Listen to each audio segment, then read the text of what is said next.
Well, I chaired the event today, and I've done it for the last couple of years, and I thought what was really good about today was the quality of the speakers and the breadth of topics. I thought it was a really well put together conference. We covered cloud, we covered big data, we covered skills, talent, digital transformation, new ways of working, security. I mean, I think it was a what's what, if you like, of everything that's going on, particularly in public sector enterprise ICT. Well, I think mainly those cloud and digital talent, I think, is an interesting one. It was nice to have a presentation that actually talked about talent. That was something that the Department for Education was discussing. Cloud is never very far away, and everyone is trying to do digital. Digital transformation is a bit of a sort of catch-all term. But I thought we had some sort of really good focus on sort of topics. And also, I thought we had some really interesting questions too. Well, it's interesting. A year ago, we were looking forward to the spending review and what money was going to be available for the government digital service. It eventually got £450 million, and that's almost burning a hole in its pocket at the moment. There's been a change of leadership at GDS, got a new man called Kevin Cunnington in place, and it'll be interesting to see what happens with their strategy, which is out at Christmas time. And whatever happens from a GDS point of view over the next 3 or 4 years, I think that has a big impact on its legacy, not just in terms of central government, but the spin-off for that in other areas of the public sector. So it's going to be very interesting. I think also, the last 3 or 4 years it's all been about austerity, and now arguably it's all about Brexit.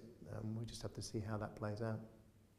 I think artificial intelligence, AI, Department for Work and Pensions was sort of talking about it today, and there's another development called Amelia, another AI development, which London Borough of Enfield is doing. And I think these are really good examples of how you can sort of route the right information for queries that come from citizens. So I think AI is probably the sort of thing that is worth keeping an eye on. Well, I think for over the next sort of few years, it'll just be a question of actually seeing how far we can take digital transformation. I think most of the low-hanging fruit, particularly in local government, has gone. So now it's actually about really delivering, and particularly also in central government. We've seen lots of discussions about legacy and how we transform that. I think that's going to be particularly interesting. But I think the bottom line is where does Brexit lead us in terms of information management and IT systems? We have no idea. Government isn't particularly clear on its strategy, so it may take a little bit of time before we actually get some sort of real traction there. But it's going to be a very interesting time.